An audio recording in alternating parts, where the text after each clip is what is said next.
Doncs jo vull començar amb una pregunta, i és aquesta que hi ha aquí a la pantalla, no? Si heu pensat mai que en 15 minuts al bosc es redueix fins a un 16%, i això hi ha estudis que ho demostren, el cortisol, que és l'hormona de l'estrès. I això voldria dir que amb els 15 minuts més o menys que hauria de durar la meva xerrada, si estiguéssim tots ara en un ambient de bosc una mica emboscats, doncs ens ajudaria molt a reduir aquest estrès, no? que tots patim el dia a dia i que potser aquí a les Terres de Girona us en salveu una mica, però us juro que a la gent de Barcelona doncs, és una cosa que fa molta falta, no? I d'això anirà una mica la meva xerrada.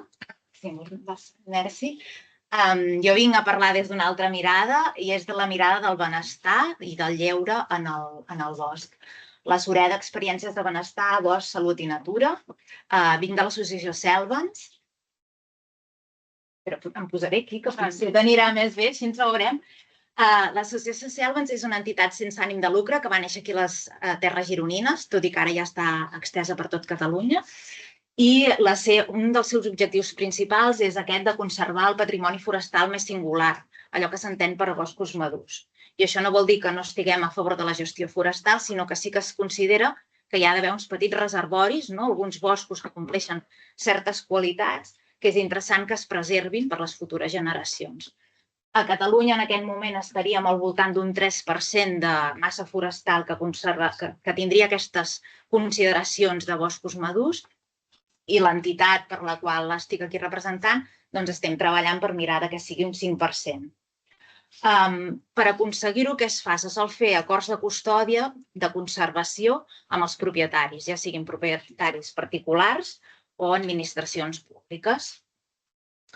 Llavors, quan es fa aquests acords de custòdia, no vol dir que no s'hi pugui fer res, sinó que ara veurem que es poden fer d'altres activitats. Tot Catalunya es disposa d'una xarxa de boscos amb funcionalitat terapèutica, en tenim 15, concretament de suredes n'hi ha 2, que seria la de Requesens i Bau-Sitges. No sé si aquí hi ha alguna propietària, perquè sé que són dones per aquí, que estan aquí a la zona de l'Albera. I llavors, en aquests boscos, què es pot fer? Doncs es poden fer vivències de biodiversitat i sensibilització, activitats diverses per a empreses i activitats terapèutiques de banys de bosc. Llavors, anem veient. Les vivències de biodiversitat seria totes aquelles activitats d'educació ambiental i sensibilització que es poden fer des d'escolars també a grups de persones adultes, i que estan molt enfocades en donar a conèixer la importància de la biodiversitat dels boscos que s'estan visitant. Després, les activitats per a empreses seria cada vegada més hi ha moltes empreses que busquen espais de natura on anar a fer activitats de team building, per dir d'alguna manera, a la natura, ja siguin activitats de programes de voluntariat ambiental o de visites a boscos. I les activitats terapèutiques, hi ha diferents tipus d'activitats. Potser la més coneguda és els banys de bosc, tot i que no és l'única. Els banys de bosc consisteixen en activitats de 2 a 3 hores, són per grups reduïts, o sigui, normalment són grups de 12 persones màxim, i les pautes que solen tenir és que s'ha d'anar en silenci, que hi ha d'haver lentitud, que en el bosc representa quan s'està fent aquesta activitat són boscos d'unes característiques de frondositat, de silenci, que són especials, i jo crec que us les he dit totes. I el tema de respiració, o sigui, aquest condicionant també és quan es fan aquestes activitats. A nivell de Selvens tenim una metodologia pròpia, perquè banys de bosc se'n fan molts i avui en dia sembla que aixeques una pedra i un bany de bosc, però com a Selvens tenim la nostra pròpia metodologia. Llavors, un dels factors és la qualitat del bosc. Com dèiem, són boscos que considerem que són boscos madurs, que tenen unes propietats diferents. El tema de conservació i custòdia, sempre hi ha hagut un acord de custòdia amb els propietaris, amb la qual cosa vol dir que quan es fa un bany de bosc es paga una part de la propietat dels diners que recullen amb el bany de bosc i s'informa a la propietat, o sigui, no s'està anant a un lloc sense que el propietari sigui conscient que s'està utilitzant aquell espai. Els itineraris, infraestructures, aquesta xarxa d'itineraris terapèutics són pensats per fer aquesta activitat, o sigui, sempre es garanteix que quan es va fer l'activitat l'itinerari serà accessible, serà segur per als participants.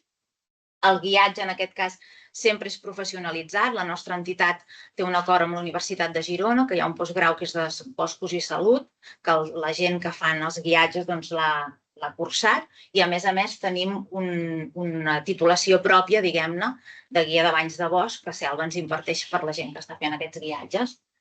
La concertació amb actors locals, si a la zona on es fa el bany de bosc hi ha restaurants, hi ha hotels, s'intenta aquesta interacció perquè d'alguna manera també siguin partícips de l'activitat i també es creen aquestes dinàmiques. I finalment sempre està vinculat amb un programa de recerca científica. Com a Selva hi ha diferent gent que estan investigant en diferents estudis, sobretot molt amb el tema de salut i boscos, i llavors sempre hi ha la vinculació científica amb els mestres. I quins són aquests beneficis de la teràpia forestal? O sigui, perquè la gent, quan anem al bosc, ens passa tot això i parlem una mica dels beneficis que ens aporta. Llavors, els beneficis, hi ha uns beneficis psicològics, que serien aquests que tenim aquí, la restauració tensional, la disminució de la depressió, el desànim, el mal humor, la frustració i l'agressivitat, la millora de l'autoestima, la millora de l'estat d'ànim, la reducció de l'ansietat i les tensions, l'increment de la felicitat i la reducció del TDA en infants. Vull dir que, no sé, són uns quants motius per anar-hi, vull dir que seguim. A nivell fisiològic, és una millora del benestar en general, reduir l'estrès, com hem dit, o sigui, això està comprovat.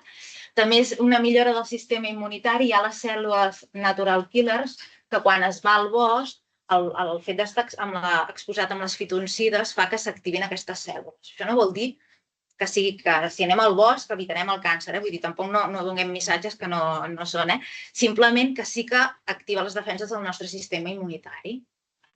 I la reducció de la pressió arterial i el ritme cardíac, o sigui, també és el que dèiem abans, el fet d'estar en un espai de bosc ens ajuda a relaxar-nos.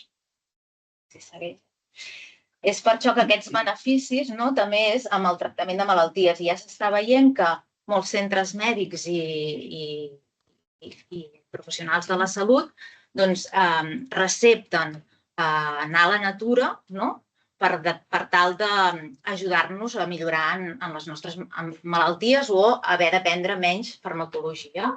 S'està parlant de recepta verda, que és quan es recepten al bosc a fer alguna d'aquestes teràpies, i ja hi ha centres mèdics que ho fan, i s'està parlant de recepta blava, que és de quan es parla d'anar al mar, per també els beneficis terapèutics que té.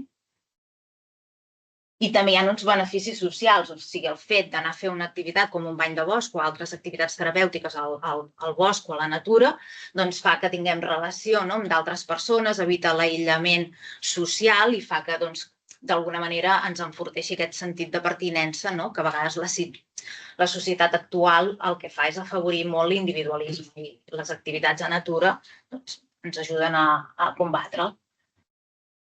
I després els beneficis cognitius. Està també demostrat que el fet d'estar en un espai de bosc o de tenir entorn de natura a la vora ens ajuda a restaurar la capacitat cognitiva i millorar el rendiment mental.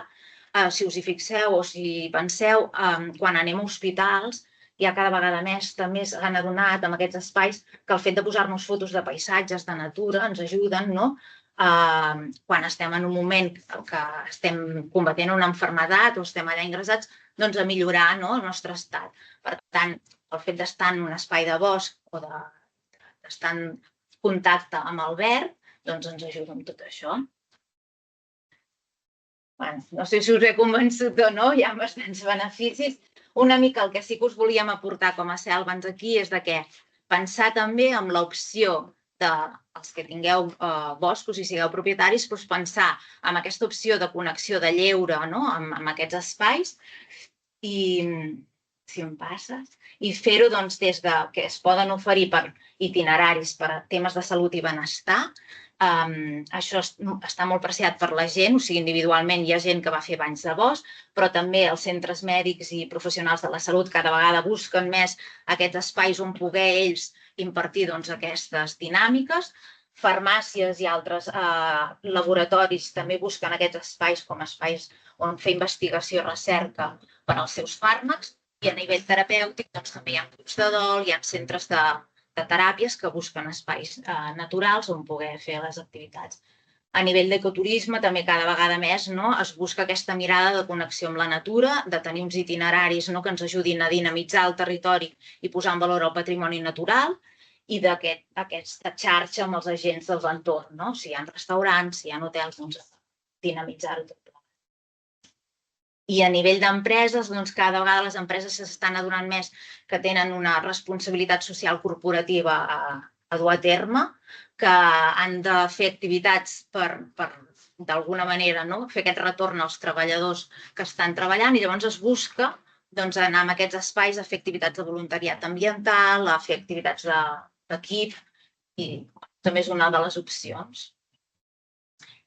Res més, molt breument, simplement que si sou propietaris i penseu en aquesta mirada de la natura com a espais de salut, que coneguéssiu la xarxa Selvens, que conegueu els acords de custòdia que s'ofereixen des de la xarxa Selvens, i ja està, em sembla que volia acabar donant-vos les gràcies i pensant, és una frase que tenim a Selvens, que és les persones que cuiden dels boscos i els boscos cuiden de les persones.